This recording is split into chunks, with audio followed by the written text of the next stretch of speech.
Natasha. I am the Communications Officer here in Edmonton at CUPW Local 730. And my co-hosts will introduce themselves.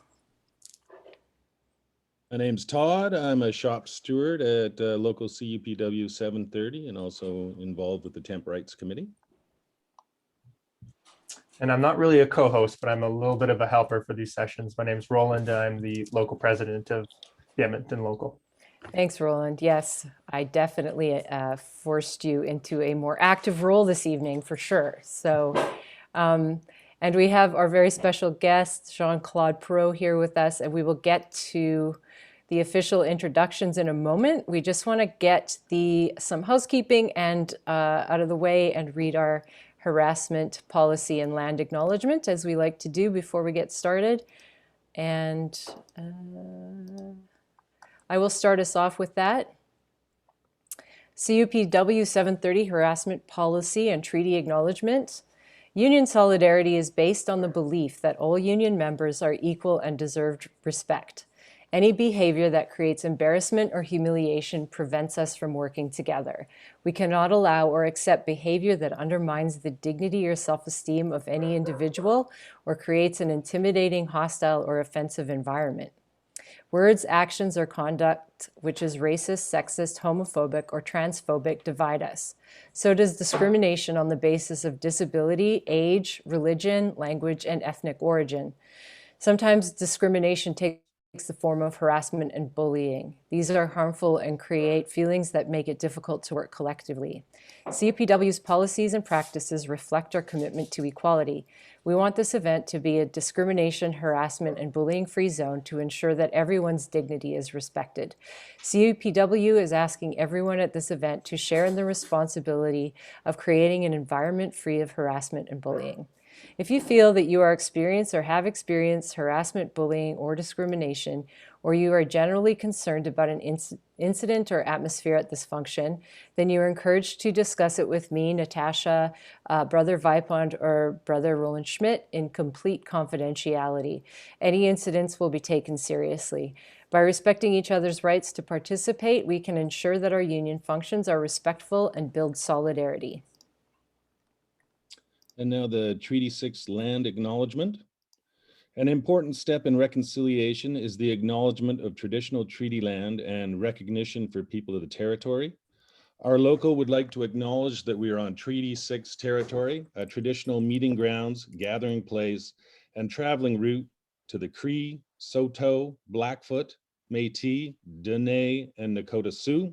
We acknowledge all the many First Nations, Métis, and Inuit whose footsteps have marked these lands for centuries. Thank you, Todd. Just for everybody who wants to follow along with the questions tonight, I've put a link to some of them in the in the chat. If you're like me and reading helps you comprehend, please feel free to use that link. Just a quick rundown again before we get started to remind you to open the participants tab to rename yourself with your first name, pronouns, and local. Chat function can be respectfully used throughout. We've already had a few comments in the chat for Brother Parrot. People are very excited, which is great. For tonight, we will begin by asking some predetermined questions to Brother Parrot, our guest, and then leave time after his response for your questions and comments. To join in the conversation, please, as always, use the raise hand function and leave it up until after you've shared, as this process helps us keep track of the order. If you're phoning in, just wait for a break in conversation once the discussion has started and just say hello to contribute or message one of us directly, one of your hosts. You should be able to do that. I'll make sure that that's enabled and as soon as I'm done this. Please mute yourself if you're not speaking to minimize background noise. And as usual, this is not like an official event. It is a reading group, so just take breaks whenever you need to. And Todd, I'll hand it off to you for the rest. And for the sake of fairness, we ask that you be mindful of time when you're bringing up your points and keep your questions or comments focused on the topic at hand. We will leave time at the end of today's session to follow up on any loose ends that come in our discussion. So also, if you have already shared on a specific question, we may ask you to save your second question comment for the end so we can be fair and prioritize those who haven't yet shared. Of course, if it's urgent, just unmute yourself and get right in there. And remember, we are all here to discuss, learn, connect, and hopefully use these lessons and conversations to grow as activists and work for effective change in our union. All right. Thank you, Todd. All right, so let's get started. For the reason we're all here. Tonight, we are honored to have as our guest Brother Jean-Claude Parrot. As most of you now know, Brother Parrot was at the center of the most active and organized periods of CUPW history, where we made tremendous gains for ourselves and other workers. He was there during our 1965 Wildcat strike, the national chief negotiator during our 1974 two-week illegal strike, and national CUPW president from 1977 to 1992, during which time he was imprisoned for defying the government's back-to-work legislation. Brother Parrot, we have spent the last near 2 months studying and discussing the invaluable lessons in your book, My Union, My Life. And I think I speak for most people here when I say we are both excited and honored to have you join us. This book is marked up. I have notes, I have underlined. Yep. Okay, well, And so, yeah. Yeah, I think Todd also wants to say something before we ask you questions. I just a quick little comment that before we get started, that I was looking at my collective agreement today before I started work, and it just came to my attention that not only is this our rights, but this is a 600-page historical document that has Brother Parrot's accomplishments all the way through it. And the stuff that we don't see, all of the work floor organizing he did, the solidarity, the strikes, the defying back to work legislation, community organizing, this stuff all came into building some main components in here. And if you think about a lot of the clauses and articles that we hold dear, the ones that we covet, a lot of them came out of the 1970s and 1980s when Brother Parrot was at the helm. So let's enjoy tonight, but let's also learn our history, and hopefully in the future, we can be adding some articles and clauses in here that pushes things forward, kind of like maternity leave did at the time. So I'll hand it over to Roland. Here. Oh, are you giving it to me for the questions or? Yeah. Okay. Yeah, very exciting. And before we get into it, I just really want to thank Todd and Natasha. This event, in my opinion, has been run so well, to the extent that you wouldn't think that this was their first time doing something like this. So when we discussed this about 4 months ago, it was really just kind of me being like, hey, what do you think of this idea? And then our people on our executive being like, yeah, pretty good idea. And then me kind of dumping it on Natasha and Todd and their hyper competency and just crafting this into such a well-structured event. And yeah, I'm really proud of them. I'm very happy that they've provided this format for members all across the country, and that it culminates with Brother Parrot being able to be here with us and share his insights and wisdom. It's very inspiring. So thank you, Natasha and Todd. Thank you, Brother Parrot, for being here. And with that, here's one of the questions we wanted to start off with. Brother Parrot, in your intro to the book, you say, only when the employer knows that you have the membership behind you and that you are willing, if necessary, to fight, can meaningful games be won. Can you talk us through some of the tactics and approaches you use to prepare the membership for a strike and to maintain that momentum for long periods of time, even under back to work legislation? Well, this is quite a question. And first of all, I want to thank you all for having invited me here tonight. It's a great thing, and I'm pleased to see that you did that on my book, because the reason I wrote the book is wanted this to be in the end of shop steward activists in the field.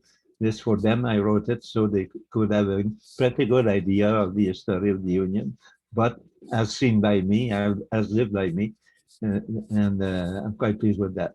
Now, in answer to your question, it's not an easy one, but let me say first of all that when I was in Montreal, we were not too happy with the way things were happening at the national level.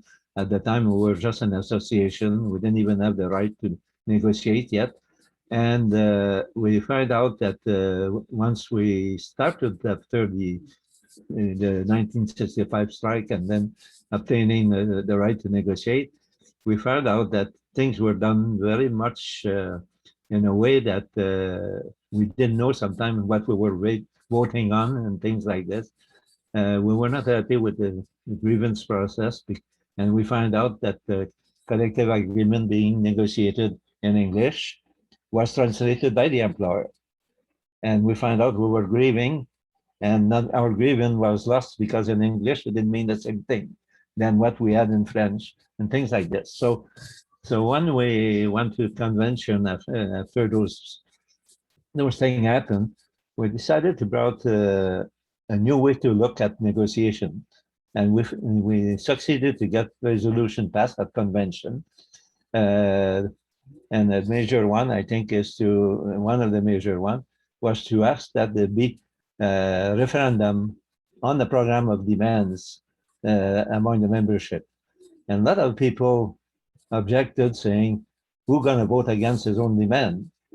And our point was, it's not a question, that's not the point we want to make.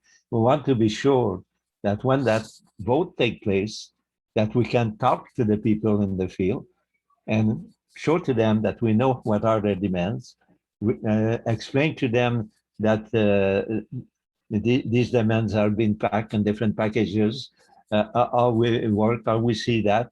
And I found out when going to many meetings during those referendum, later on when I became an officer and chief negotiator, I found out that it helped a lot when you go to a local meeting and people go out of the meeting and feel you know what you're doing.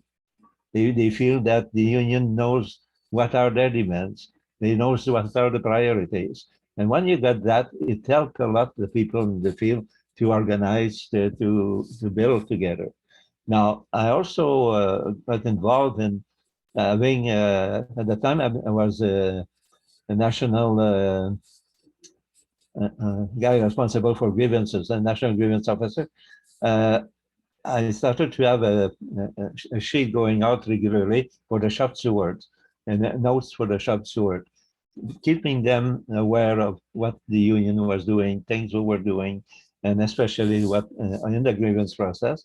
And obviously not the details of all the negotiation, but reminding people what was happening. And all that also helped the shop steward to organize. So to me, to organize and to get the people behind you, you need to have the bottom of the organization ready to organize and do their own work. And if you have them to do that, and then you're going to eventually nationally get the support you need. And that's the way I felt things were happening. Now, I could have a longer answer than that, but at least it explained where I was coming from in that regard. Now, obviously, at the local level, if the shop steward body, for example, when it's time to develop the demands, go to the members, talk to them, and then meet together, then meet with the executive, and get those things adopted at meeting, and invite the members to participate at those meetings, and then go to the regional conference ready to what they really want at the local level. And if every local do that, the regional conference is going to be very busy, very active. But at the end of that, you're going to come out of this sending to the national a very good program. And for the nationals, just to put it together after that and go back in that referendum, it means that we're facing people that already know what they want. We're facing people that fight at their conference, at their local, to get those things adopted in their program.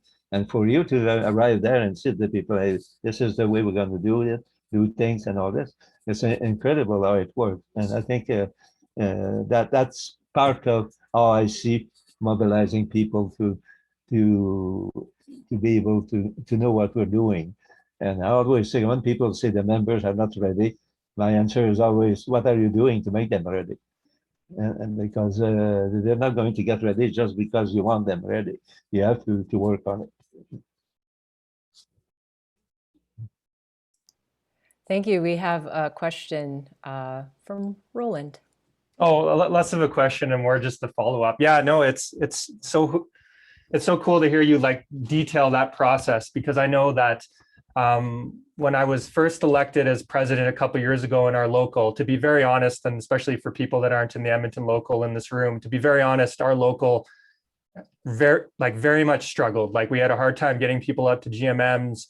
Our membership was not engaged. I would say credibility of the organization was at like I don't know if it was an all-time low, but quite low.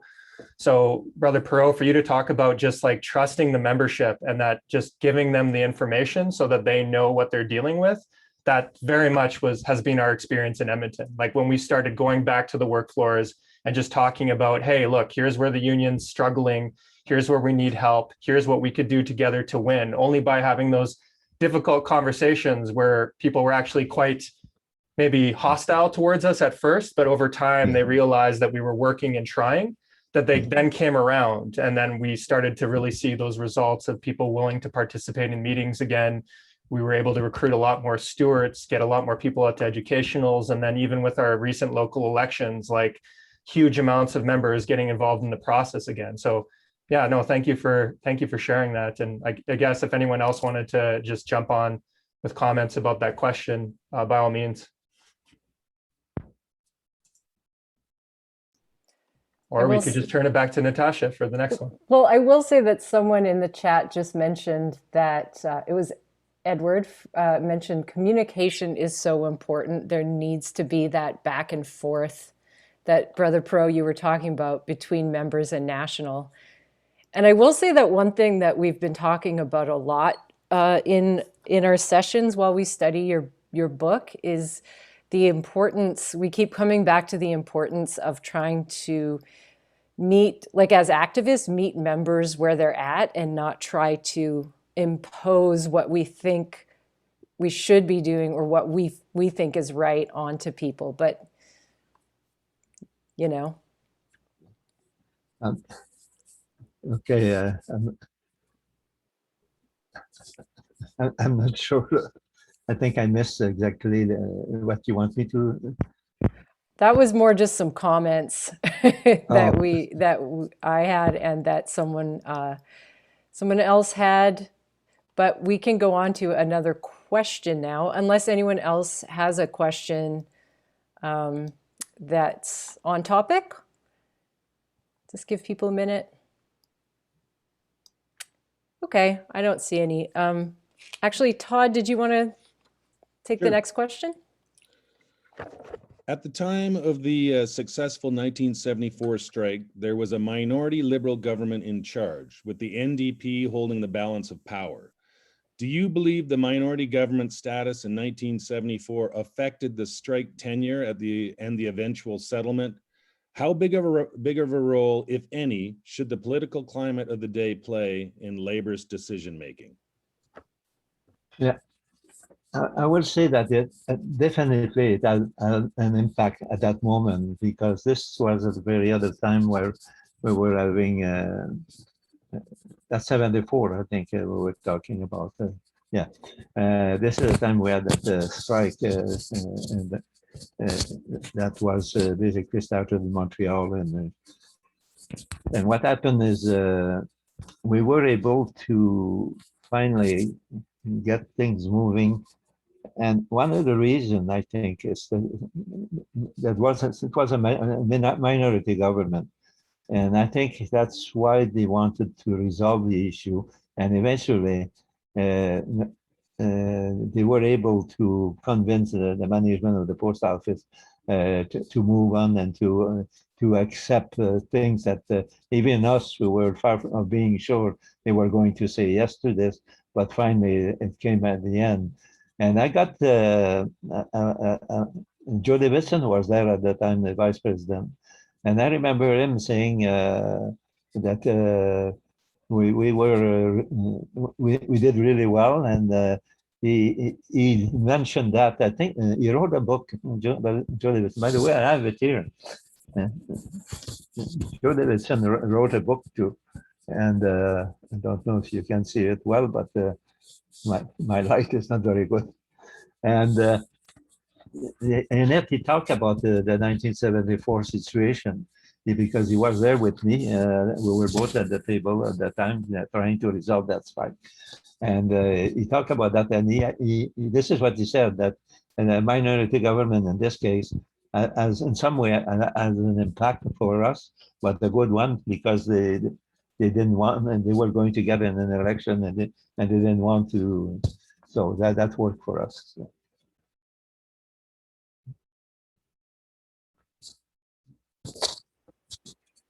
I think politics continue to work, to be involved, whether we like it or not. And negotiations, public and the post office, they, for whatever reason, they love to be involved when they can, but they have to be sure they are in majority and they are in position to do it. In fact, one of the things that happened, that settlement, I think, no, that's not the one. I'm mixing with another one, but at one point in time, when we had Bryce McKessie involved in one of our negotiations and being pretty dirty with us, and we started to call him BS McKessie, Bryce Stewart McKessie. We started to call him BS McKessie, and that went on for a while. And after the strike was settled and all that, guess what? He was appointed Postmaster General. So that was a. We felt that was our gift they gave us for having having done that to him. Yes, we enjoyed learning about B.S. McKessie. Oh yeah. Any questions or comments? I'm just checking the chat here. Okay, I don't see anything. Maybe at this time, we will go to our first participant question. And just a note, if you're speaking, to maybe quickly introduce yourself beforehand, but hopefully we can hear from Paulette Foote from all the way from Annapolis Valley. Annapolisa Valley, my apologies.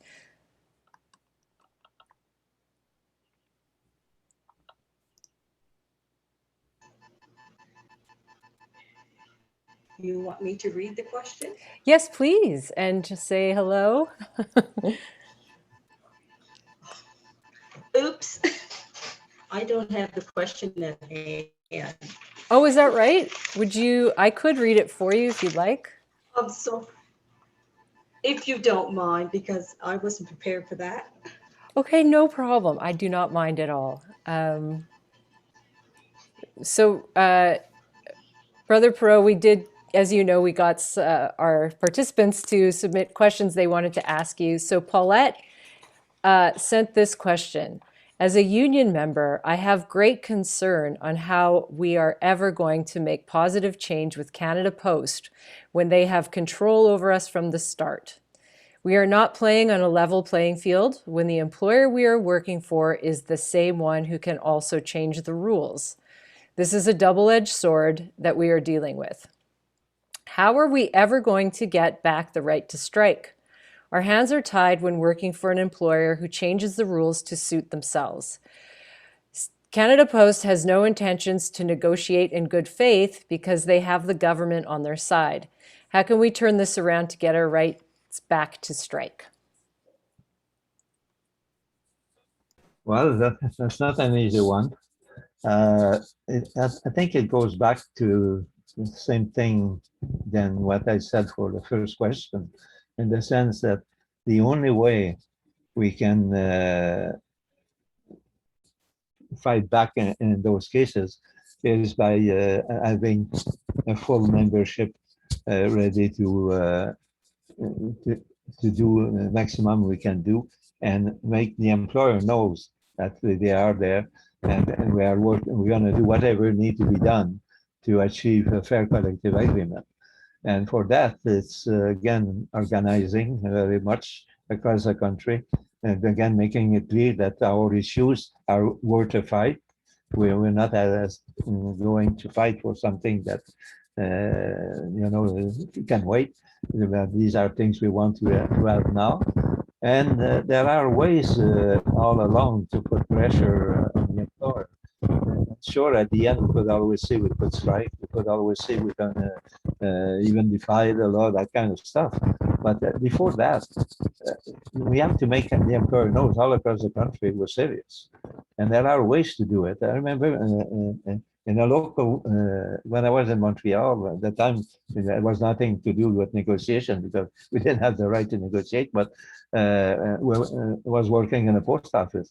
And what we were doing sometime when we wanted something is suddenly in every section, the employer realized that employees were not speaking anymore to any supervisor. They were not, they were doing their work and nothing else.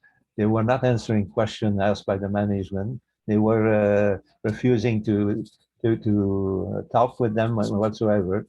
And then they were using the break to sit down together, starting to talk about things, knowing the employer knows what they were doing, and making sure they were hearing that. And eventually, the employer was so upset about what was going on that we were finally getting things back and having resolved some of the issues we wanted to resolve. Now, at that time, these were not the issues of negotiation like salary and that kind of stuff, but it was at least dealing with many of the problems we were having on the work floor and on the station, etc. And we did rather well. I remember one time I was in I was working at the station, and I had a big problem with the employer there. The guy was in charge, and the postal station, they were delivering a lot of parcel, the public, and so one night, the first guy who came with his parcel, I started, he had about 100 parcel.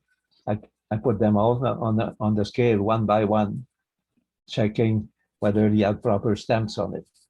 And I did that. The next one, I did the same thing. And I told the customer, I said, please help me. I'm doing this for a good reason. I'm not going to do that all the time. And then the employer said, you should not do that.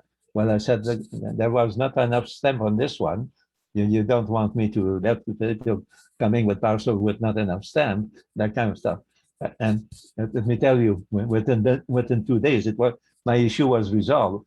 But so that's individual at the time. That's all what we could do. But in negotiations, it's a bit it's at higher scale, but it's still something we can do all the time about what is going to do. You know, and one local one time decided nobody will do overtime. Oops, so then well, we're not paid enough, so we're not going to do the overtime. And you know, people. There's a lot of things you can do through the process, but at the end, there's still the need to say we're ready to go on strike, and we're going to stay on strike for as long as it is necessary for us to resolve. You make it clear that you may not defy the law, but even if you don't defy it, they should think you will. Okay, if you decide not to do it at the end for whatever reason, or you decide to do it, but then resolve the issue anyway, whichever way. But the employer should always know that the members are there. That's the main thing. A leader means nothing if you don't have the membership behind you.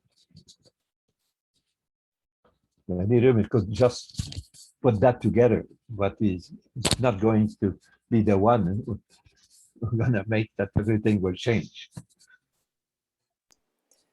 I see we've got a question on that point from Phil.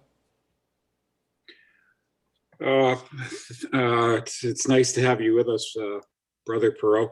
I just wanted to ask you, what would involve getting the negotiation process changed? As I believe our members, they aren't losing faith in the union. but they know the negotiating process heavily favors the employer. And, you know, I hate to say it, but we all know the outcome. We all know how it ends. And I've, you know, been involved with the labor movement for a long time with Unifor different locals, and I've never seen a negotiation process that has this many steps to it. And, you know, when the deadline for the collective agreement ends, there's never an agreement in place, and we all know it's going to take months. Would it be a major undertaking to, I don't know if we lobby the government to change the process, or just I've always wondered about that, because that's what our members are losing faith in. Well, you could always, the process is one, first of all, it still goes back to a lot to what I said before in regard to preparation. And then when you arrive at the bargaining table, the membership, the local leader and the regional officer and all that should know that whoever is on the negotiating committee, there is a duty to ensure that there is a go back regularly to the membership. You cannot negotiate in public. You cannot negotiate and say, today we did this, today we did that. That won't work. But there is ways to tell the membership where you're at, what you're doing. We're back and talking. We were talking about that demand the other day, and that kind of stuff. You know, you may not be able to go into all the details of what's happening word for word at the bargaining table, because that's not the way you can negotiate. But it is important that all the way through negotiation, that the people feel that they are negotiating. We are negotiating. That the people feel that things are moving or something is happening. And I think obviously nationally, we have a responsibility to ensure that we go back to the membership regularly to where we're at in the union, what we're doing. This is quite important. And for me, well, obviously the bulletins are helping shop steward. I always say to the shop steward, when you get a bulletin, go to the members at the break and just give them, don't take the whole break, but take 5 minutes, 10, 6 minutes, 7 minutes, and just tell them, oh, we got news from National today, and give those information to the member. But it is important to, I don't think I may not have answered all the detail of your question, but if you feel that there's something lacking, well, go back to them. Go back to the people that and tell them under the Constitution there are things that are very clearly. We didn't do a referendum on the demands just to not to talk about them after that. We didn't, you know. The union is not you. The union is all of us, and we need to. If you want us to be there at the end, you have to talk to us on the road. It's obvious. We did have someone in the chat comment that they felt that Wendy commented that in the 2018 strike, the feedback to the membership was sorely lacking. And I see Roland's got his hand up. So Roland, go ahead. Spending all my participation points early this time. So you have so many. Just a lot of good stuff. I'm excited to jump in. Brother Parrot, I really liked your comment about how, say we're faced with back to work legislation and say the membership's maybe not necessarily even ready to actually defy the legislation, but the importance of still maybe convincing the employer that that's where we're at. I think that's a really cool point. And that's something that actually our local, like after 2018, there was a lot of frustration. And one of the first initiatives we did with our new leadership group was hold a referendum where we had people traveling to all the different work floors. And we actually passed out ballots to talk about, you know, hey, look, back to work legislation keeps happening. Would you be willing to actually defy legislation if you knew you had the support of your fellow brothers and sisters all the way across the country? And, we had it was something like 70% of the local actually voting in this on the work floors. And then the vote came back as 87%. So with that, it was interesting because that was the first phone call I received from national office, was them hearing about this vote and being like, what the hell's going on in Edmonton? And it was just like, whoa, hold on. We're not idiots. We're not going to try and, just wildcat right now. It's just, this conversation is important. And I was explaining to the member on the national executive that it's like, look, even if we're not really at the point of ready to fight, Canada Post sees this, and you better believe it scares the hell out of them. So just trust us in that we're having this conversation, and that we're smart enough to understand that we can only take something like this on as a group. But even just starting this conversation and signaling to the company that we're willing to consider our options. Yeah, I agree with you completely, brother, that it's like, just even if we're not there yet, just like signaling that we could get there, or that we're even willing to talk about it, gives us a tremendous amount of leverage. So thank you for sharing that. Yeah, one of the things also, is it possible sometimes to convince the employer that we would be willing to do something, but we prefer also to reach a settlement without a strike? And if because they know the members are there, there may be some moment where the employer may be willing to sit down and do more. And if he knows that if he does not do it, that's going to be a nightmare for him. But that's a tough one. With the kind of employer we have in the post office, that's a tough one.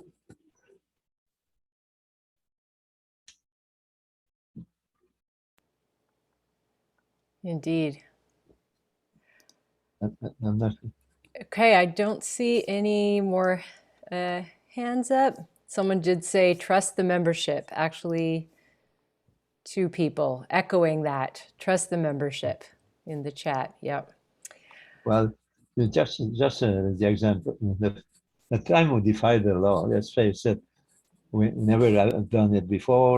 It was, and I remember nobody in the union believed the membership were going to be there except me and a couple of other people.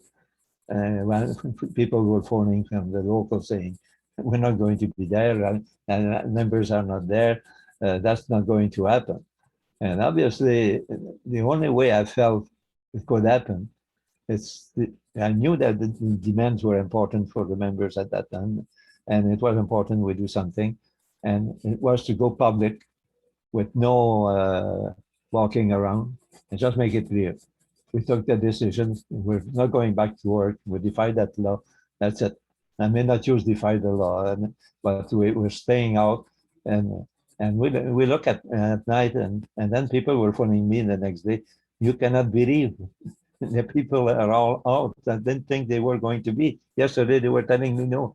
So, but normally that doesn't happen that way. This was a very special occasion where the timing for me to do that was good.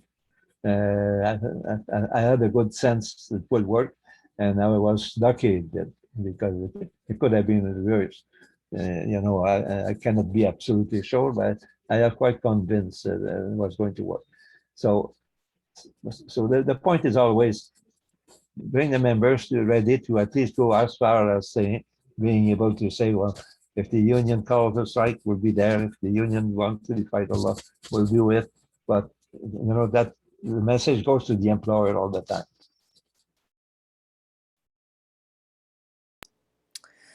Awesome. Yes. Okay. I think we will move on to our next question from a participant, Sarah from Vancouver. Would you kindly read us your question? Thank you. And thank you for coming, Brother Parrot. As a new activist, it is already clear to me that a lot of members are quite disheartened with the perception of gatekeeping at all levels of the union and hostility from leadership toward anyone suggesting change. In your book, it's clear that when you were involved with the Montreal local, it was one of the more radical locals whose actions often shifted what was happening on a national level. How do current activists cause directional change with national without alienating other members or causing a rift? Thank you. Oh, well, that one is it's not an easy one to answer in the sense that in our case in Montreal, we were definitely not pleased with what was going on with the union. We didn't even know if the other locals were like us, not happy with the stuff. But came a moment where we felt that we needed to really do something about it. So we use a lot the conventions to make things happen and make change in the union. We were arriving at convention prepared. You know, we were there, a bunch of people really knowing what we wanted from the convention, what kind of changes we wanted to happen, and that kind of thing. So this helped a lot to force the union to move in a better direction and be more communicating. And also it ended up that the leadership adapted to that and ended up being more comfortable in doing things because they realized that people wanted it. So so that way, but it's not, how can I say that? It's hard to say that they will not raise problems sometimes within the unions. It's because some people could say to other people that they're doing that, like they were doing to us in Montreal sometimes, saying I was just a bunch of radicals. Okay, but it changed with the time. People, instead of saying we're a bunch of radicals, they wanted radicals to get involved in the union. So that. It's not easy, but I'm not sure I have answered your question completely. Still in the field of organizing, still in the field of being sure what you want. I don't think anyone in the union will be mad at a local organizing to fight the boss if it's a fight for things that we believe in also. If that means at the same time that it looked like fighting the national union or fighting the region or whatever, so be it. If what you're doing is still to obtain progress and it's not an attack, it's just we're going to do what we think should be done for the union and for the members.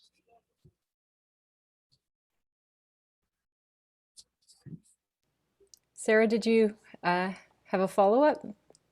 Yes, please. What I wanted to say, thank you.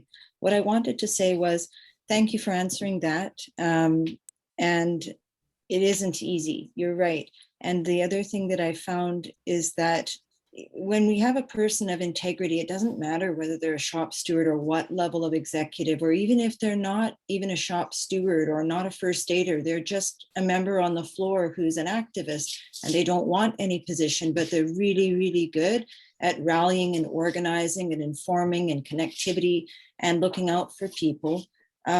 As long as a person is of good integrity, doing good work, people don't care how many times they get reelected. They have no problem. They'll keep that running up as long as we keep educating the people who are coming behind them.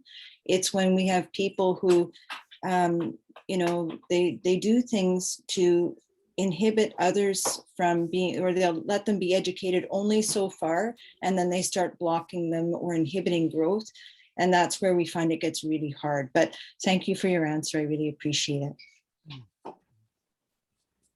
Yeah, it's not always easy. I know that, because, but we have to find to win issues. We need to get to the members anyway. It's always, or at least they have to see that you're really fighting for things they want. But it's not always easy. Brother Parrot, someone in the chat said, Edward said that he likes the subtle distinction in your language that you used between we're going to defy the law and we're going to stay out. I think that really, yeah, that says a lot. Yeah, sometimes, yeah, that was a good way to, because if you say I'm going to defy the law, it's look, yeah, you try to put yourself like if you were the king. If you say we're going to stay out, it's different. It doesn't mean you want to defy the law. You just want your right to be respected. I'm saying we're going to stay out. Was putting it that I have the right under the law to be on strike. They want to take it away from me, but it's a right that belongs to me, and we're going to stay out, respecting our right under the law. That's what we were saying a lot at the time. Okay, well, I have a question now. If nobody else wants to jump in, we'll keep it moving. Okay, so how do you believe that the National Executive Board's decision to defy back-to-work legislation in 1978 benefited CUPW and the labor movement as a whole? Presently, monetary fines are the big stick governments use to scare unions into compliance with back-to-work legislation. How do we get our National Executive Board and members to a place where they are willing to defy back-to-work legislation? Well, that's not an easy one. The reason I'm saying this is the situation I was in at the time. For me, the timing was good for that. Okay, and it was great. Still, came at the end of the 7-8 days, we were in a situation where we knew that the employer have not really resolved the issues, and it was clear that we were to get in a situation with a lot of firing, a lot of and we had a good idea what that this is what was going to happen, and a lot of stuff difficult after that. So it was whether we were going to be spending our time and trying to reinstate people who were fired, and negotiation being totally a loss. So it was a tough decision we took at the time. So all the way through the history of the union, it's always a tough decision to take what you're going to do. Go out, or and if you do, stay out. If not, so I cannot judge any of the other situation that may or may not have happened since that time, because I was not inside what was happening. The only thing I'm sure of all the time is you have yourself to be convinced you can do it, and have people with you to say we're going to do it. I know that things have changed. People talk now about money versus what happened with me, and big fines and things like that. This is also means fighting against all these fines after that and all this. So I think we're gonna, there may be a need at the present time, and maybe for a long time, to start to work the legal part aspect of what is our legal right to strike is recognized internationally by the ILO. They consider it's not an essential service. Postal workers around the world under the ILO, the International Labor Organization, which is a tripartite organization, recognize the post office as not being an essential services. And therefore, the right to strike is legitimate and all that. So maybe we should, there's a need to campaign or whatever, to do a lot of work with people, with governments, with members of parliament, with the media. Always remind people we have the right to negotiate under the law, under the international organization. It is a right that is recognized, and this is a tripartite organization: employer, government, and workers. Sure, the employer will say, well, we didn't agree to that. Well, bullshit. It's there. It is recognized for a long time. And So I think it's important that we find ways to show that the use of the law by the government is much worse than us going out on strike, because it's doing something that, in fact, they are illegal, and start to turn that around a lot. So there's a lot of work to do on that. We should, obviously, should involve the CLC, should involve, but maybe there's a need to do a good campaign. But a good campaign like that will happen at a time where there is a possibility of a group defying the law. So then the campaign got even better at that stage. So I think I don't know. That's a very strong feeling I have for some time, that why don't we publicize our rights under the law and say that these are recognized internationally, and we are not recognized as an essential service. Therefore, there's no reason to pass a law. Why did they pass a law? To help the employer, not because that helps the public. Public have all kinds of services to state. So that's my point. We have a lot of work to do on that, and then it makes it easier for you to say at the end, well, if I'm going to use my right to strike, and then if they want to take it away, they cannot take it away. It's there here, and it's there internationally, and it's they're the one who are going to be breaking the law. They're the one who are going to be breaking the law and passing the law.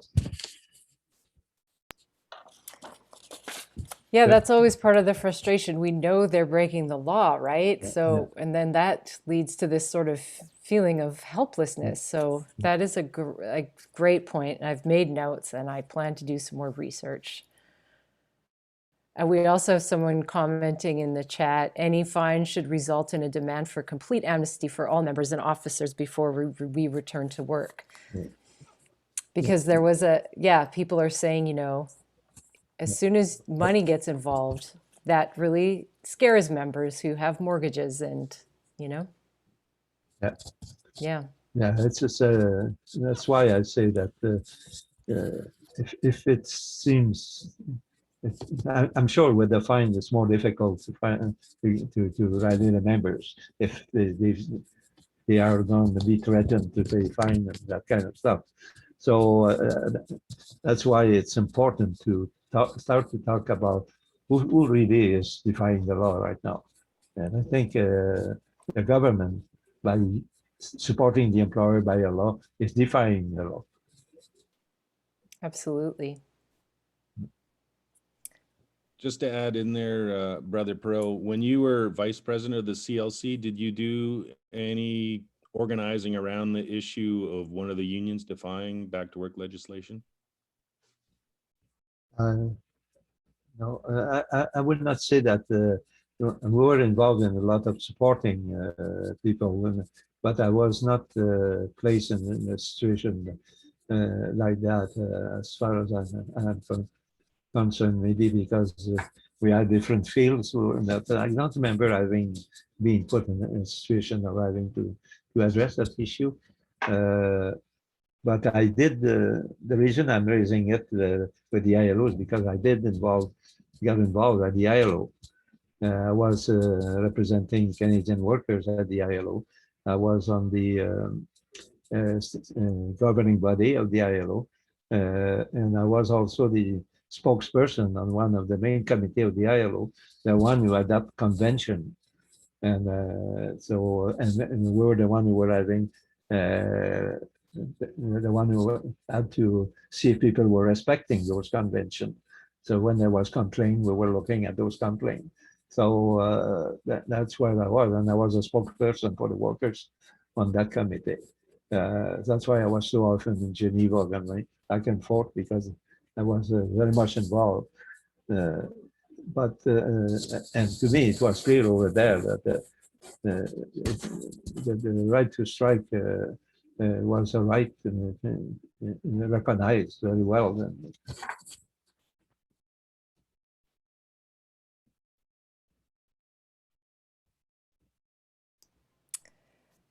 Ross from Horsefall says, I think once we make, the chat is jumping around. Once we make the decision to defy the illegal order, that it wouldn't take a great leap to stay out to absolve any illegal fines. These are the conversations we need to be having with each other, you know? Yep. Any other comments or questions on this topic? If not, we will proceed to another participant question, I think. Question number 4 from Jeremy. Jeremy, if you wouldn't mind unmuting yourself and saying hi and reading your question.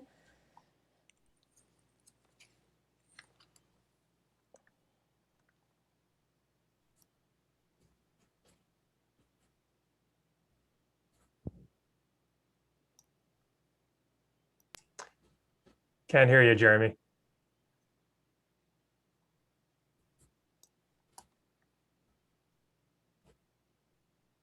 Hello, Jeremy. I think we, well, we give Jeremy a chance. I think we skipped over, did we skip over Edward's question? We did. You're so right. I just, I butted in. I butted in the queue. Let's give Jeremy a moment and we will get to Edward from Edmonton. Good evening, Brother Parrot. Thank you for taking the time to join us tonight. It's been amazing so far. And so the question I have to you, and this is an issue that I personally feel very strongly about, do you believe member engagement could be strengthened today via online access to negotiations? For example, allowing members to log into negotiations to see the collective bargaining process as it unfolds live in real time, or perhaps even watching the negotiations live once COVID is over.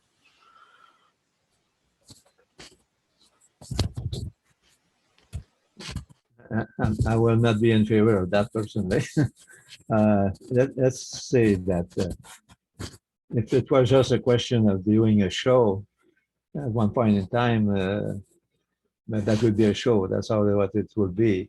You cannot negotiate at the bargaining table while everybody is looking what's happening, the strategy at the bargaining table, the way we play with the demands, and you don't want people to react to something you do at that meeting, which they don't understand why you did it, because there was a previous meeting and there would be another after.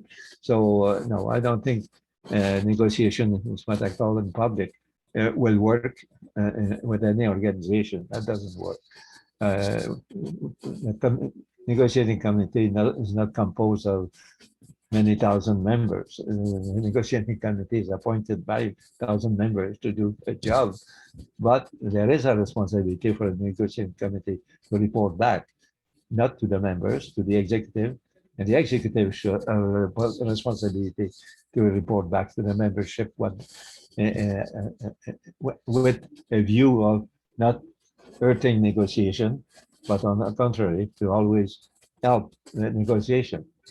And it's quite important that when they arrive the process for a strike vote, for example, that we are in a situation where we don't ask people to vote on something that it's not even at the bargaining table.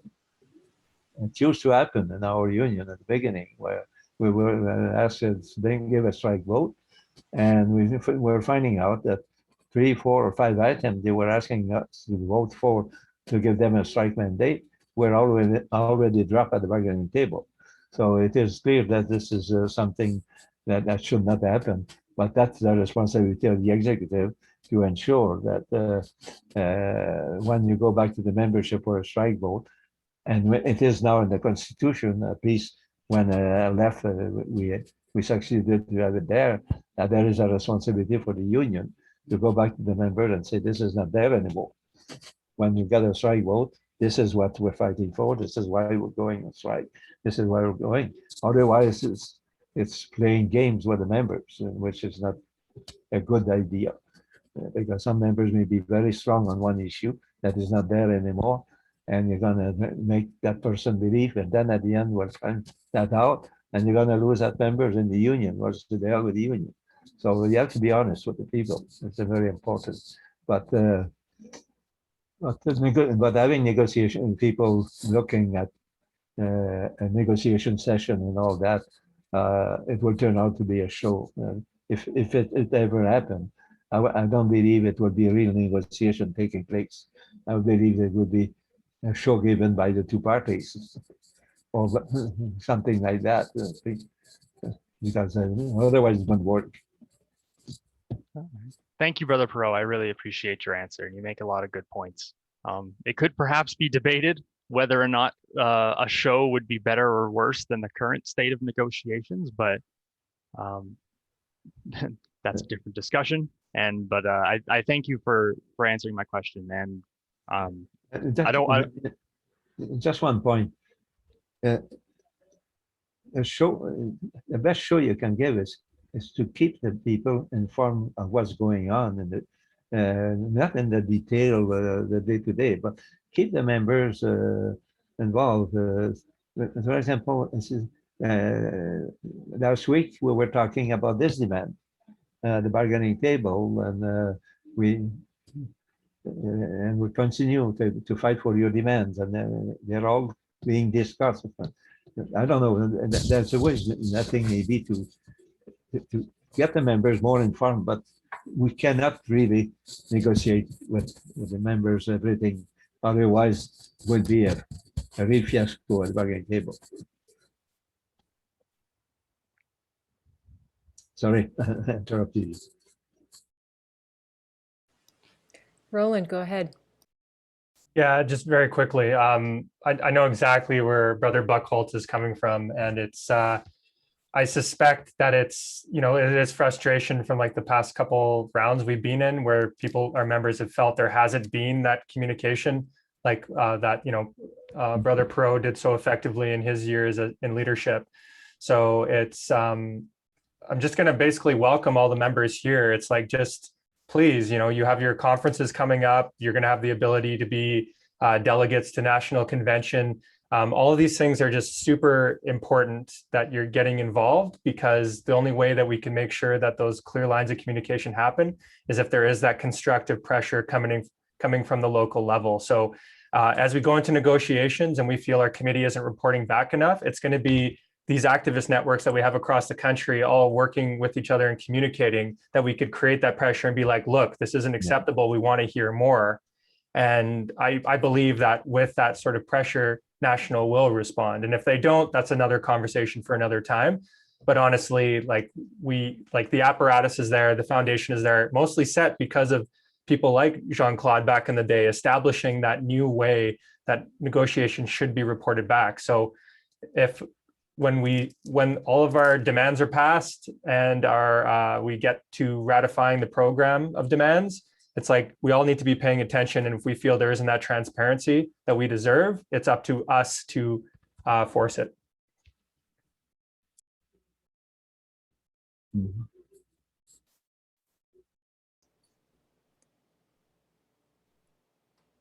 So yeah, someone in the chat brought up that the issue is that the membership doesn't trust the executive to negotiate in their best interests. But yes, Roland, if I'm hearing you correctly, your point is that matters less if we're all organized and basically holding accountable. If people are feeling, and I would say, I can't question people's feelings. If they're feeling cynical or suspicious for whatever reason, I don't know how you got there. But the point being is, even if you didn't say you didn't trust the people on the negotiating committee, it's less important who those individuals are and more important the process in place. So if those individuals aren't reporting back to the membership, they aren't giving us the opportunity to vote on the demands, that's more of the concern. And we actually have a lot of ability to make sure that happens as long as we're paying attention. So focus less on the individuals. And like Brother Perot keeps saying, it's like the process is there. And if we feel it's lacking, we have a lot of ways to make sure that it sees the light of day. Let's not forget that the negotiating committee has to report to the NEB. That's very important, not to forget that. If there's no material going out to the field about negotiation, it's not a negotiating committee. Let's put that out. is the national executive. And that's important to remember that. The negotiating committee, the only obligation it has outside of negotiating is to report back to the executive.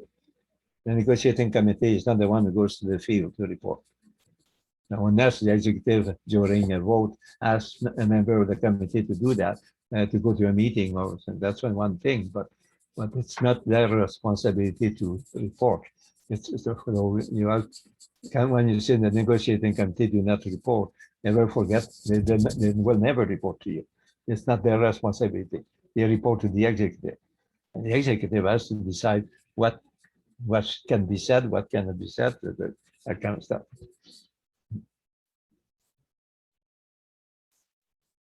Because the reporting should not affect negotiation in a negative way either. So there's a way to, report stuff during negotiation. There's no doubt.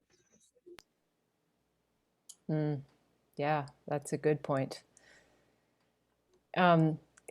Hey, we've got about 50 minutes left. We can continue with some questions. Brother Parrot, are you good? Do you need a break or keep going? I'm fine. You're good? I'm okay. doing well. Now we'll check in on Jeremy and see what's happening. Back to 1977. Absolutely. Oh, Devin? Devin, I think you unmuted yourself there. Yeah, Jeremy, we can see and hear you. Oh, excellent. Nice work. All right. Okay, my name's Jeremy. I'm out of the 730 Edmonton local. Welcome. Thanks for joining us tonight.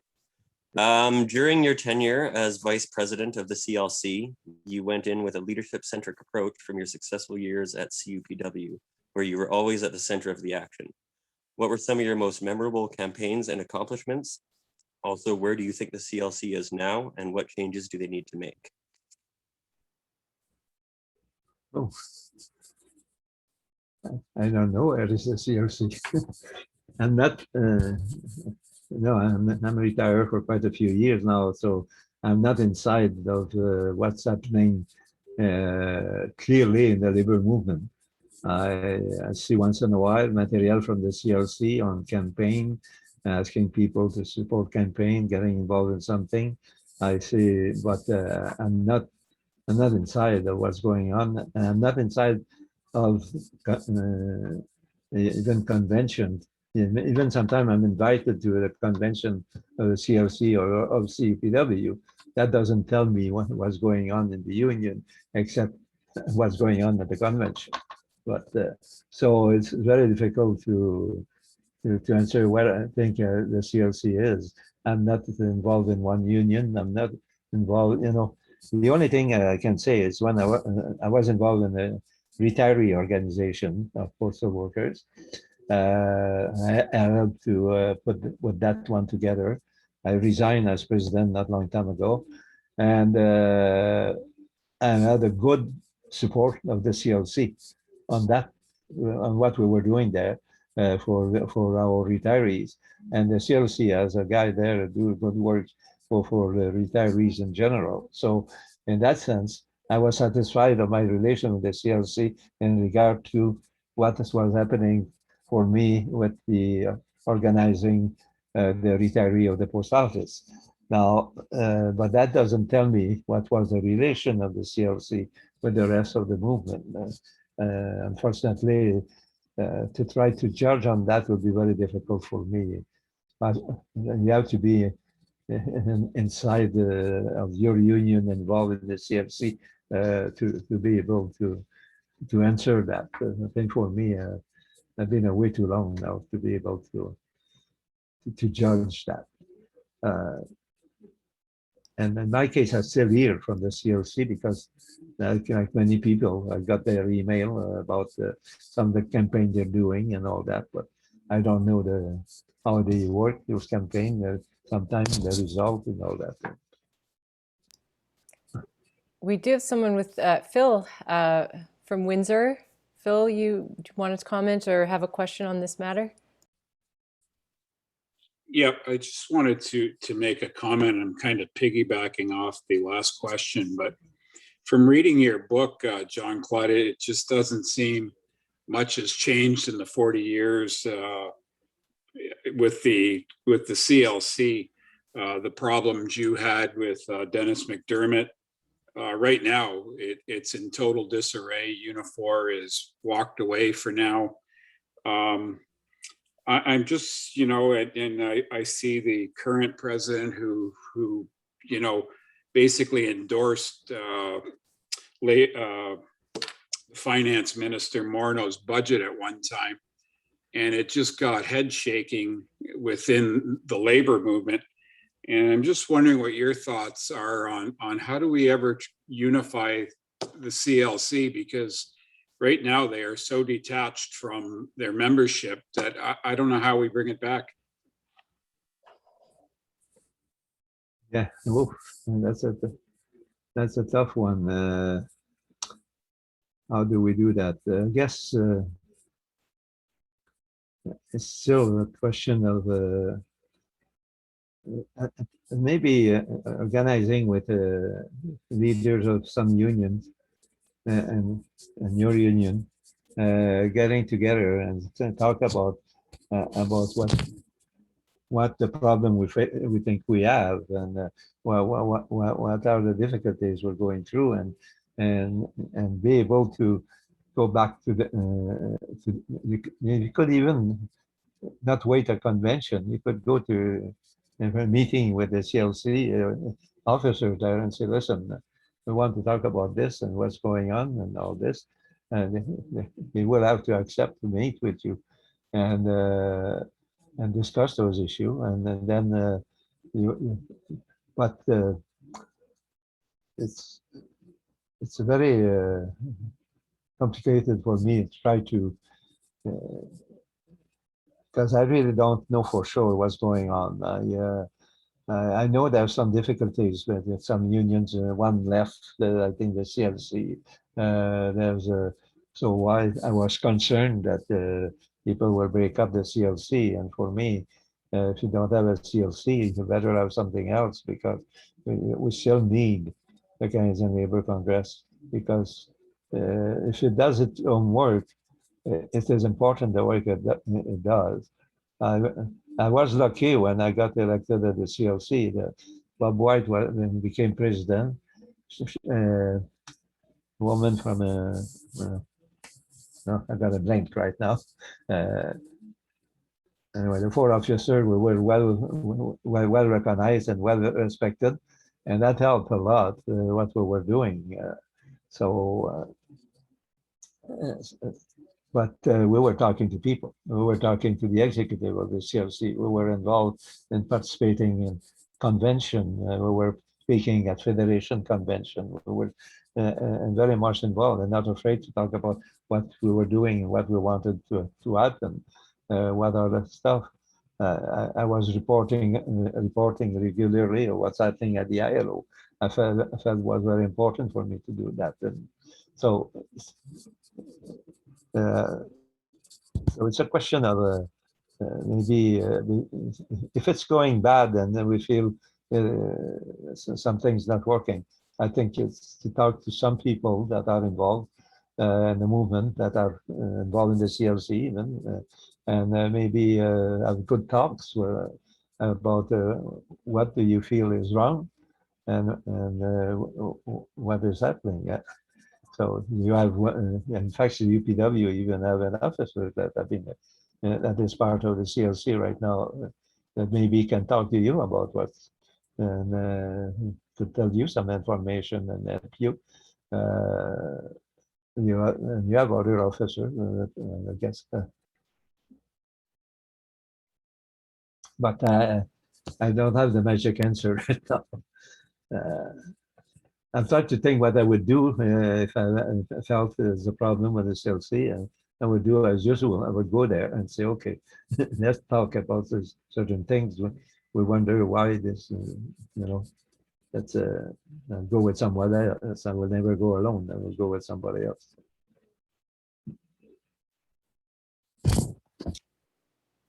That's good advice all around. Okay, Thank you, Phil, for jumping in. And I think we are going to continue on and go to James from Edmonton with another question for Brother Parrot. Bienvenue, frère Jean-Claude. Welcome. Thank you for joining us today. So I'll get right to it here. Stories of the Montreal local and its inspiring activism are evident throughout the book. What were the ingredients that made the Montreal local such an activist powerhouse? What advice would you give to the current CUPW locals looking to replicate this level of activism and solidarity? I think I will put it this way. Okay, I was an ordinary member in the Montreal local. And one day, one guy said, there's a meeting of the union for association at the time. There's a meeting that will deal with our problems. Well, you should come. That was a Sunday. Okay, I went there. And it was like getting a shot in the arm. I arrived at the meeting and find out everybody else had the same problem than me. We're facing the same difficulties. We're having the same aspiration and all. So I was 5 years without missing a meeting after that. So I ended up getting so much involved that we ended up a bunch of young people at the time. Not that young, but younger than most. And we ended up eventually moving on in the union and getting, and we had Willie Hull, who was the president of our local, became president of our local. He was, we had mixed feelings about him, but he was quite a speaker. And let me tell you that when he got involved with us and he was speaking at meeting, you could rally the membership anywhere you wanted to with him. So that helped a lot. And then eventually he went to national and he was replaced by Marcel Perrault, who also was a good speaker too. And that helped at the meetings. But Marcel, myself, the other officer, Morel, and all, we got really involved in talking to the membership. We didn't hesitate to go in different sections and day, night, and all that, go and speak with people during their break. We were organizing, we were having a lot of shop steward meeting. We were involved in the District Labor Council. We were involved in the Federation of Labor. And by doing all these things, we ended up build up a good bunch of activists in the union that were willing to involve, participate in all this. And that's how, and when we became, obtained the right to negotiate after some of the dispute of 65, the Royal Commission of Inquiry, which we participated a lot in it, on our working condition, all that, we started to be much more involved nationally. So when we were arriving at a convention, you could be sure that the weekend before or 2 weekends before, we were in a meeting and somewhere with all our delegation that was going to be at the convention. And we were going through all the resolutions and looking at them. And then we were determining the things we were going to go and fight for at the convention. And we were arriving ready at a convention. While we were doing the same thing in our work in the union at the local. We were getting the shop steward and saying, you know, we look at all these things, here we are, we need your help, we need to do. So we had some, you know, not a strike, but a strike that is not a strike, people not working the way they were supposed to and that kind of stuff. We did a lot of stuff at the local level and people, and we got management to change a lot of things. That's true, they were, but we had a bad management in the local too. So that was helping us, and because bad management help you to build. There's no doubt. But it's still a question of organizing, always speaking with people, showing you're there, the 3 full-time officer that was there, well, we were 4. People knew them, knew they can talk with them, they could be with them. We could speak, we could organize. At every meeting, we had something to say and the reports, and so it's just. But it's true, we became a very tough local in the union, and we helped to change the national union. No doubt about it. We know that. But we had others. The Vancouver was doing a good job at some point in time. We had the smaller locals even that they were doing some great work.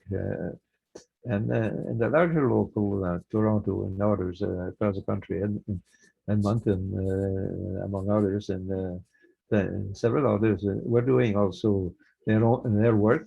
But we were not shy of showing our presence at convention. I can assure you that. But because we were not shy of showing it at the local level.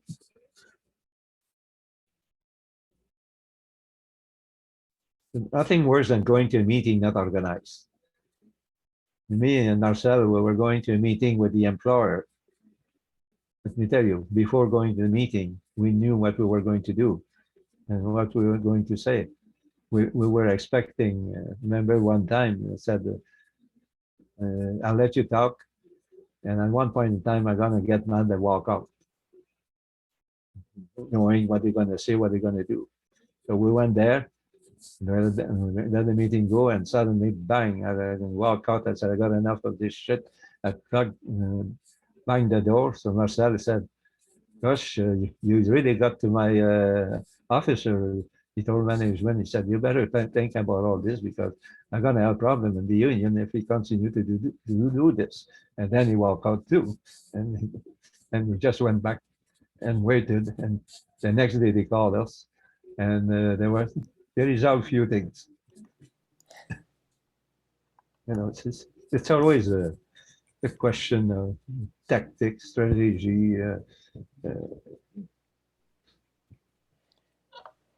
That I really like that because throughout one of the weeks we had a conversation in this group about just getting over shyness as an activist and wanting to, you know, basically the question was like, how do we express our inner Jean-Claude Parrots that we have that want to come out, but we're shy? And like just the advice of planning.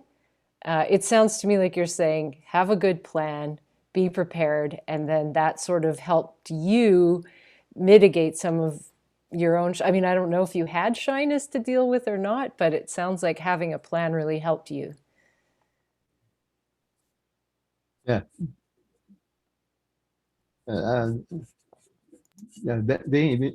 Planning and I did a lot of meetings around the country, but I was not going there not prepared, and I was planning what I wanted them to understand, and I was going there knowing that I need to do certain things, and then get them to react at the meeting. I didn't mind that. On the contrary, I love when they were reacting and coming back with question and all this.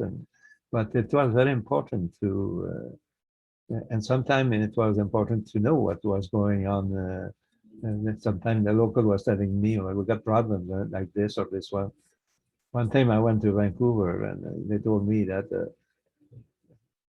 they didn't want to hear from the national or something like that, whatever. And they were surprised. Oh no, they were going to, they don't think they were going to vote in favor of what we were asking.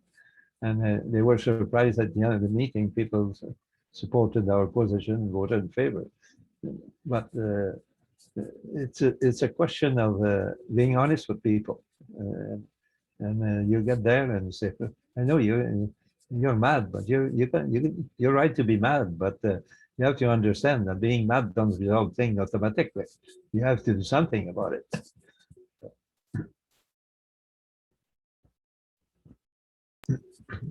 Hear, hear.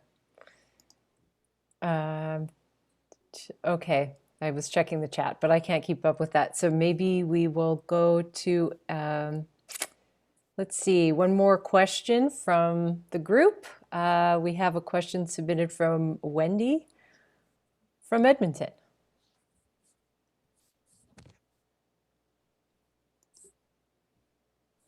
Sorry, too many tabs open. Hello. Hello. Okay, and the question that I have is, can you describe some of the community organizing efforts that CUPW undertook during your presidency? What are the keys to successful community organizing? And what are your thoughts, if any, on CUPW's current Delivering Community Power campaign?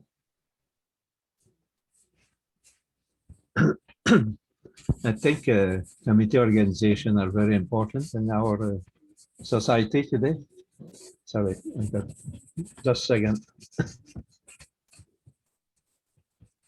Okay, I was speaking, I was hearing myself, not the right way.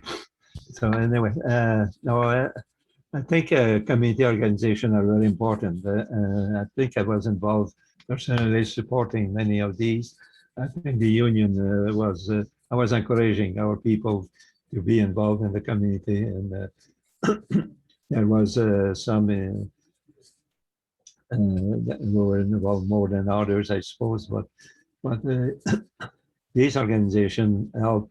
The union being known as supporting these community organizations gave a good image also to the union, which is also important. If we're in public, when we go on strike, when we're a public union, even if we have the right to strike.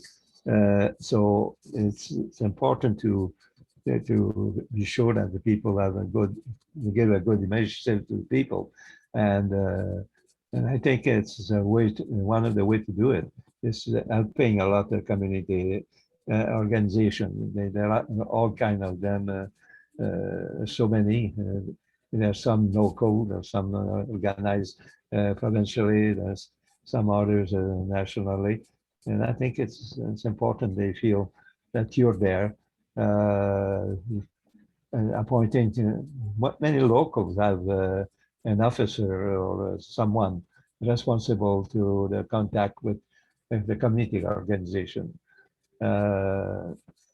Some do it through the district labor council, but I know that in our local we had someone responsible for that, and many other locals I think were doing that too, and it helped because they could come at the meeting and present you with some resolution they would like us to do in support of a group of people that need help and that kind of stuff. So it's, I believe in that very much. And I think we have the expertise of being able to help those people a lot more than they can do it sometimes themselves.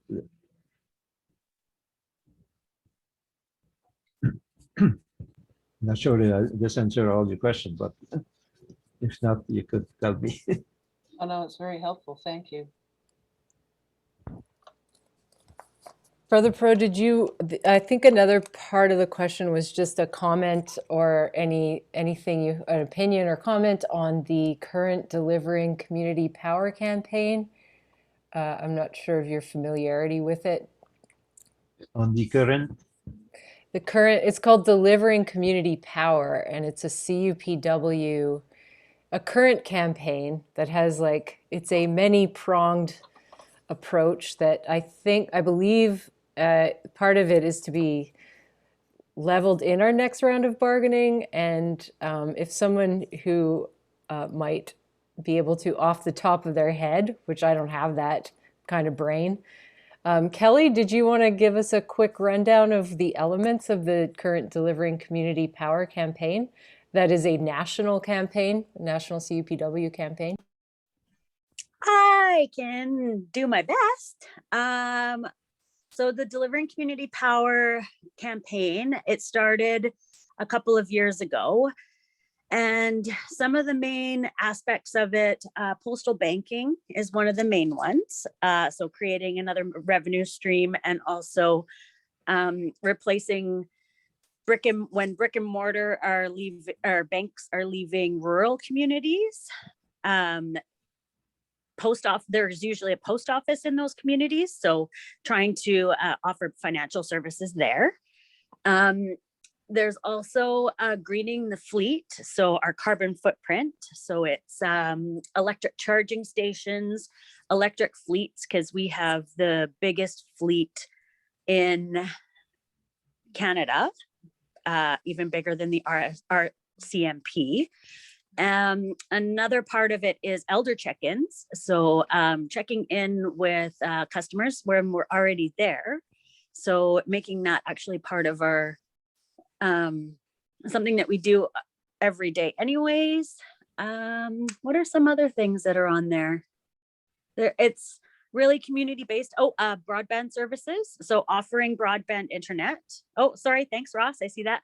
Broadband internet. So where internet might be a little bit choppy, and offering or strengthening that infrastructure and those services, offering those. If you similar to like a library. So if you need internet services, you can actually go into the post office and kind of making the post office the place to go. Like if people are having electric vehicles and you go on a road trip and you're like, where are we going to find stations, like charging stations? It's like, oh, well, everybody's going to have a post office. Let's find the post office. You go to the post office, you clip onto their Wi-Fi, you charge your vehicle. So it's reimagining the post office in that kind of sense. So it's a couple of years old. It was kind of, when it started, it was before its time, and it's really kind of cool to see it kind of pushing further ahead. So I hope I did it justice. Great work. Thank you, Kelly.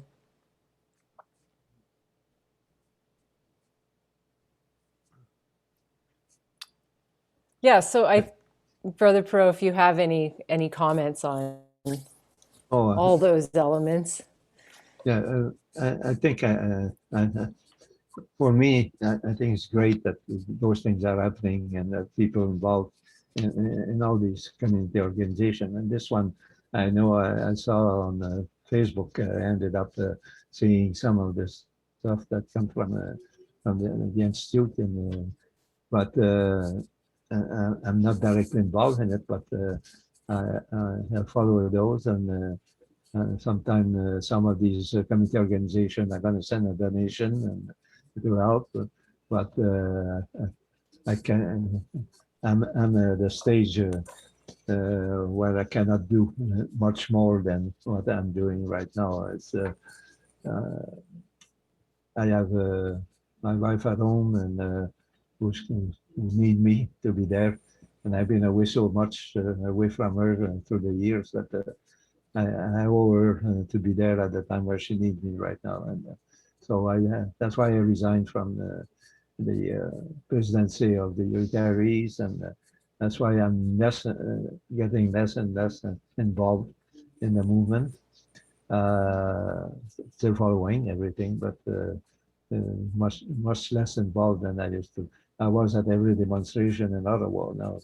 Now I cannot go at every demonstration in Ottawa. And I'm going to be 85 in July, and I'd say there's a lot of young people now that are younger than me. There's old age people that are younger than me now that can go do those things. So, but it's very important that we do support community organization. There's no doubt about that.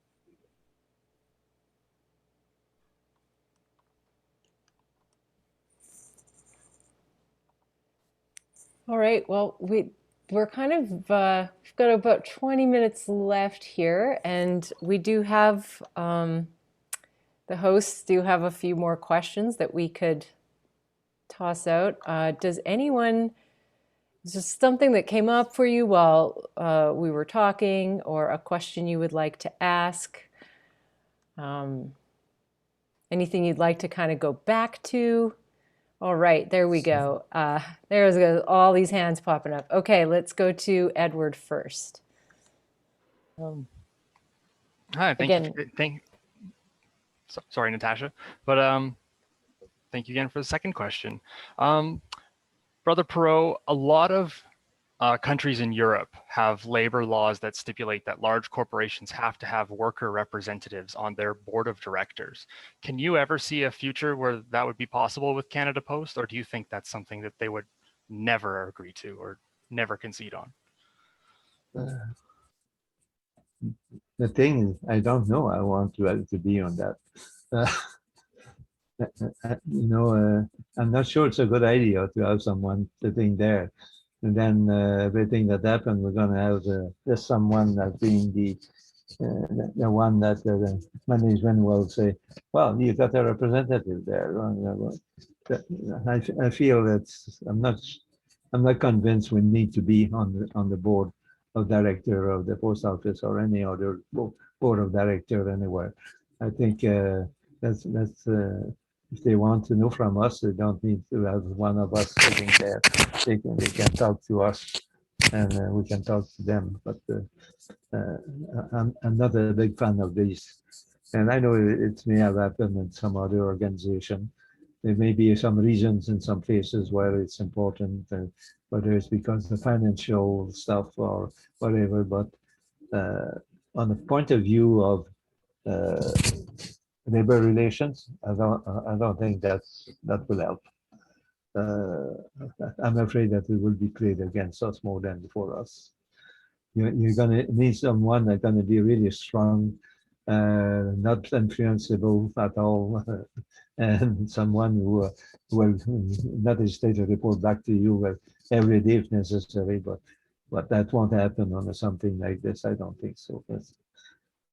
So it's up to you, but there's other more important things we can have than someone on the board of director.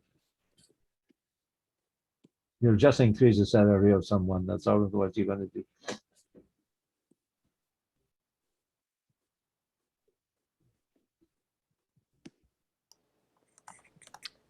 Ooh. Edward, did you have a follow-up, or that's good? Got a couple more questions. I think we lost some hands, but I have next Phil.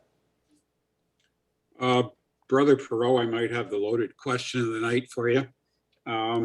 Okay. Throughout your book, how did you maintain such a positive outlook with all the curves that were thrown at you so often during your career, with your own local, with your own national executive board, with the CLC?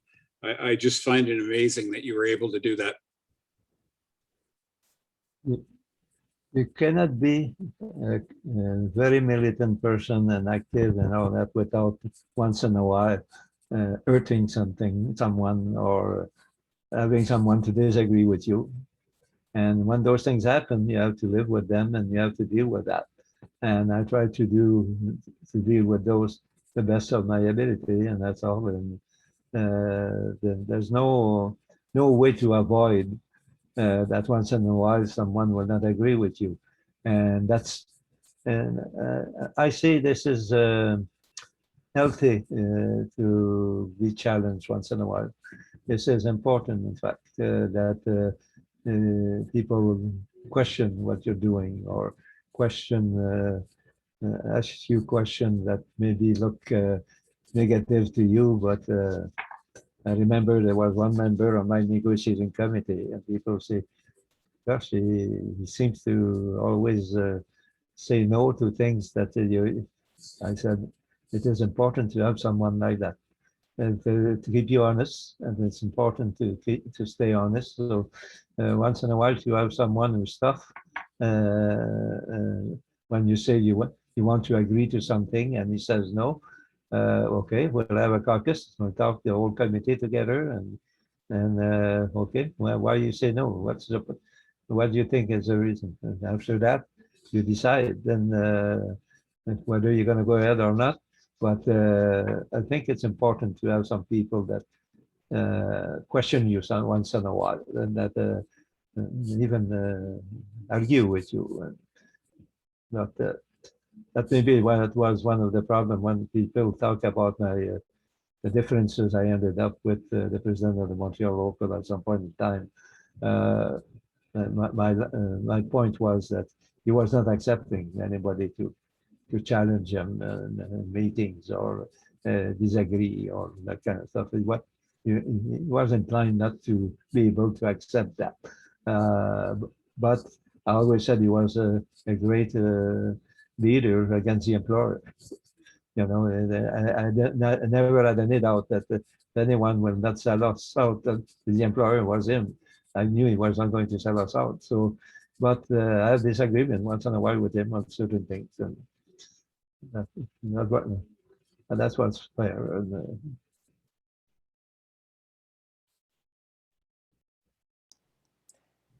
All right, thank you. Trisha.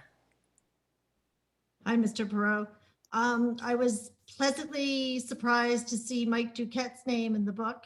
Mike Duquette was my vice president and then president for 20 years at the Scarborough Local. He's an amazing man, so I'm glad he got recognition in your book. And I just wanted to say thank you for all of your hard work. And I can't express to the membership here how truly privileged people are to have been raised with a group of gentlemen like yourself and like Mike Duquette, that you really put your heart and soul into our union.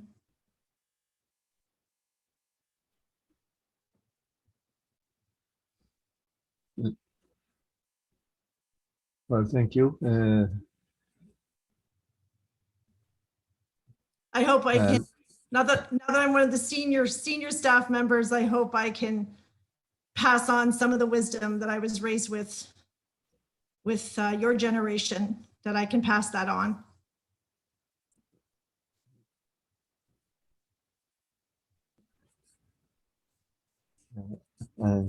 Sometime I mean, in English, there's something I don't.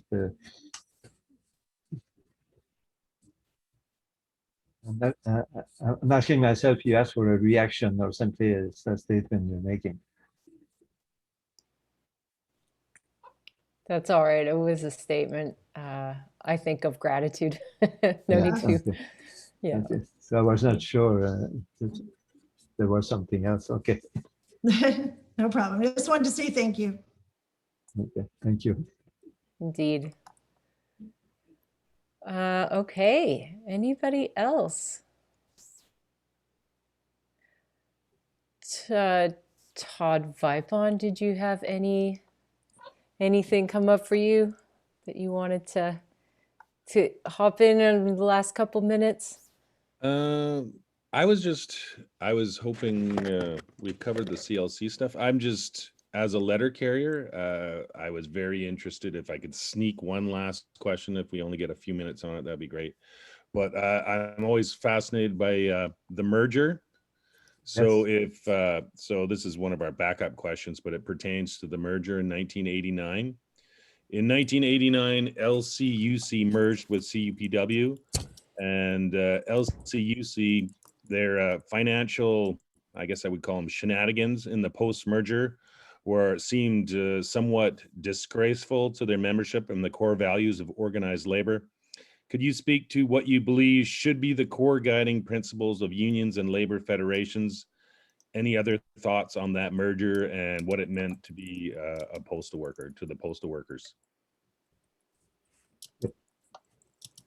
Well, CUPW was always in favor of the merger way before that. We felt, when in Montreal we had the strike in 1965, we were two separate unions, but we really worked together during that strike, and it shows how much we can do together. And I always felt that if we were in the same union, we'll even be greater and all that. Unfortunately, it wasn't the same on the letter carrier side. They felt they didn't want that. They were concerned.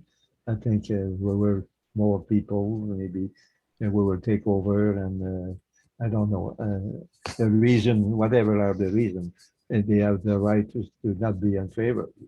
So it didn't happen, but eventually the history forced us to merge. And then we ended up having a referendum on that issue. And I said that right from the beginning, we're going to win by 1, 2, 3%. And that's what happened. Postal workers voted for postal workers, letter carrier voted for letter carrier. So the end result was, because we were a little bit having a number of people, we won the vote. But in reality, this was predictable, and I would have preferred a real merger. So we decided to open the door to a merger anyway, and we ended up having a position for on our executive. We increase the number of positions and all that to be sure that the letter carrier will feel integrated. Well, many of the leaders of the letter carrier just left, and I think the way they did it was not, to me, was not very proper, but there's nothing we could do about it. But we were lucky that we had some very good letter carrier who got involved right away with us. And eventually, I think things work out that even the CUPW members and some locals ended up having a president or vice president that were letter carrier, that were not more, the things have changed very fast in some cases. Even letter carrier took over a local. But I say take over, but in reality, what they were doing, they were continuing to be involved with, as they were when they were the letter carrier. So that was good for the organization that they were. I prefer the people who participated, got involved, and even tried to get position in the union than those who just left and saying the members they were pissed off, and that was not really.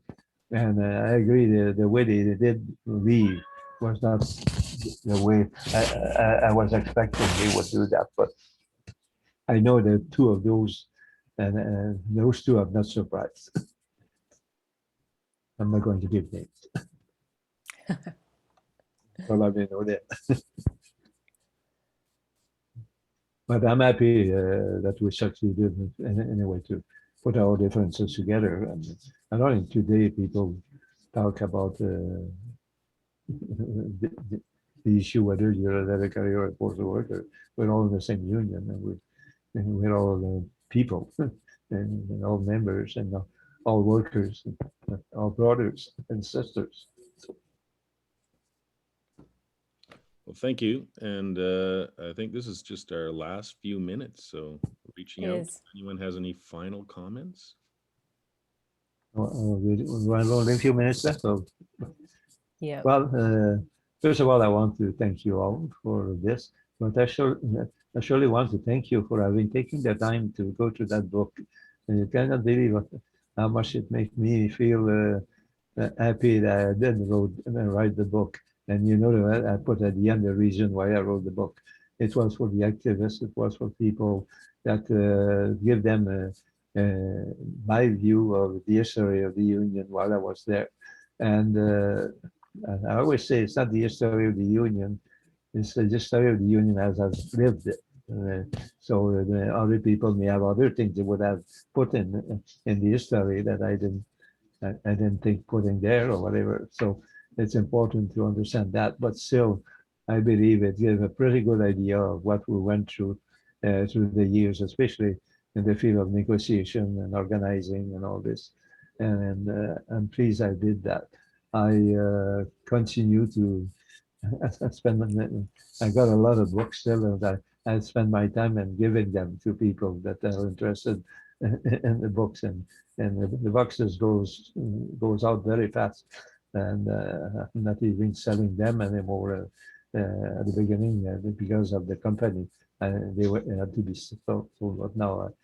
And the little I got left, that's what I do. I give them to people interested, or as a gift to some people, and it's worked. So I'm quite pleased I did that. I just hope the CUPW will continue to be the union we build up, and that it will continue to be on the forefront on moving forward. And not only in helping postal workers, but in helping the labor movement and in helping people that need help. So organizing is important, getting involved, participating and encouraging people. I don't want to, I don't think a union like CUPW should be silent and asking people to get involved. On the contrary, I always encourage people. If it means they're going to be defeated at one point in time because someone won that job and will be a good leader, so do it. So be it, and I will be happy. If nobody run against me because we're not organizing and nobody, prefer someone who's going to fight to get position because he believes he can do the job, or she believes he can do the job. So that's the way it should be. No job are not guaranteed to us. You're elected for 3 years, 4 years, whatever, and then this is not a guarantee that you're going to be re-elected. Someone else is interested better than you, and you got defeated by someone like that. It's not a big defeat. If you're defeated by someone who, that was not even involved in, for whatever reason, then you feel bad. So it's always good to have good people that are organizing, that are involved to move on. And these normally are the people that move on. Outside of that, I don't have too much to add to this, except to say that I'd like to go to be young again and be at this stage in the history, but be young again. Sure, I think I would have fun again and doing things in this union. But life is life. That's the way it is. We want that too. Yeah, unfortunately, I don't think I'm gonna have a second life. Well, I certainly I know that I think we all agree that in your book, you put your heart and soul into everything you did, and it really shines through. And I just appreciate so much that you've taken the time to join us. It certainly means the world to me. So thank you. I would love for maybe we can take like a screenshot of this Zoom meeting, Brother Parrot, so we can, at least we'll get a picture of your face with our faces and our screens, if that's okay. Maybe people. So we'll do that. You don't have to do anything. You just sit there and we'll just smile. I'm gonna look at the right place. Camera is there, it's not there. Well, it's perfect. That's Look perfect. at everyone being brave and turning their cameras on now. Yeah, if folks could humor us and turn on your cameras, and then we could do a little bit of solidarity salute, and then Natasha could like screen cap it for us. Okay. Okay. Jeanette, you could keep your cigarette out.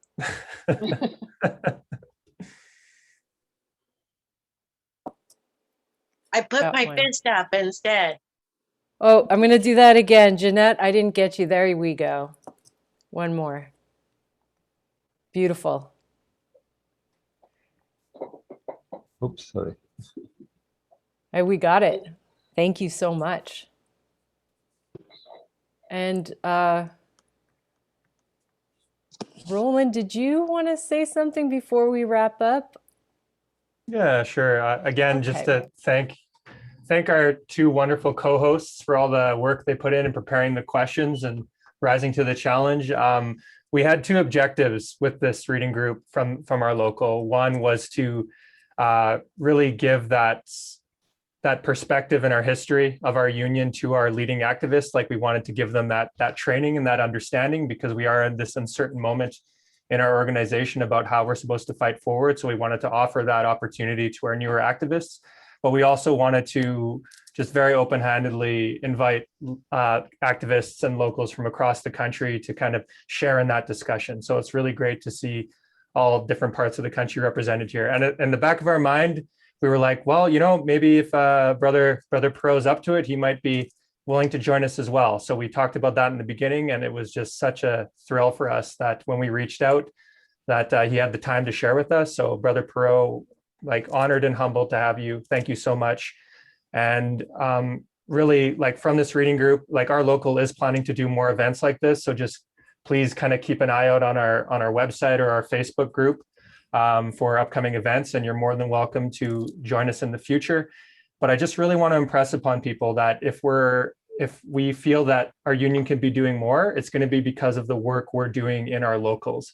So Edmonton is very serious about working with any other local that wants to be involved and just raising the profile of our union, doing that work of reaching out to our membership. So I'm already in touch with members from Toronto and Vancouver, and then Phil has been expressing interest from Windsor today. So, and I know we already have a very close relationship with Winnipeg and Lethbridge. So if there's anyone else on this call that is interested in working with this group of locals that are trying to, raise the profile of the union, by all means, please get in touch. You could find the contact information for myself on, I'll throw the website into the chat, but it's CUPW730.ca. Just look at the contacts there. You could find my office email, and I will absolutely set aside the time I have to talk with you to help build up that activist presence in your own local. So thank you everyone for being here tonight. Thank you so much to our co-hosts, and Brother Parrot. Thank you, thank you, thank you. Thank you, everybody. Feel free to unmute and quietly say a thank you to Brother Parrot if you would like. Thank you. Thank you, Brother Thank you. Parrot. Thank you so much.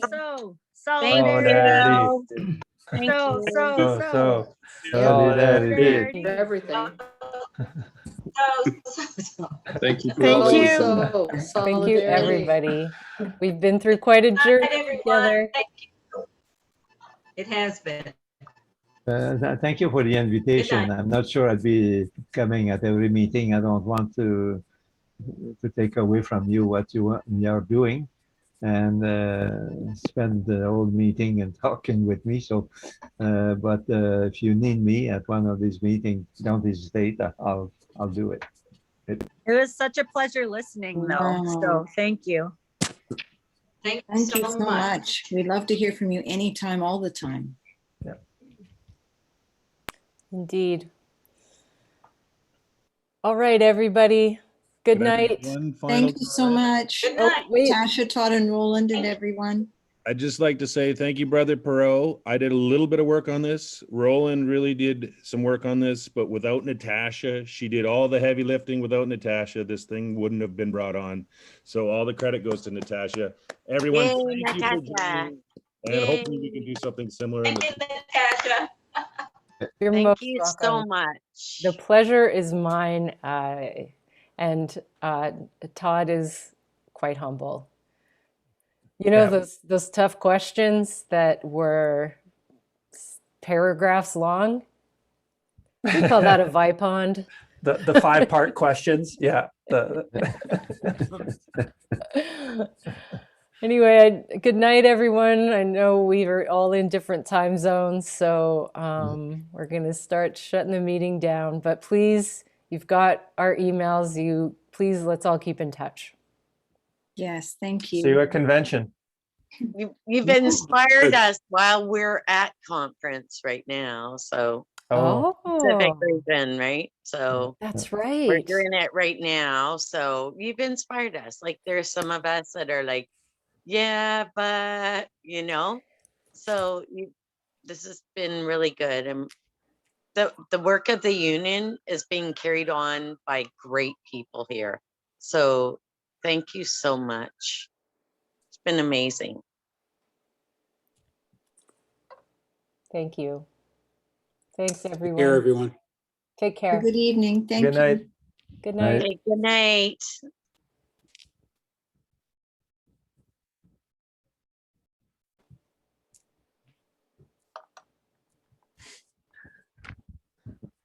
Well, Brother Parrot, that was one of the quickest 2 hours.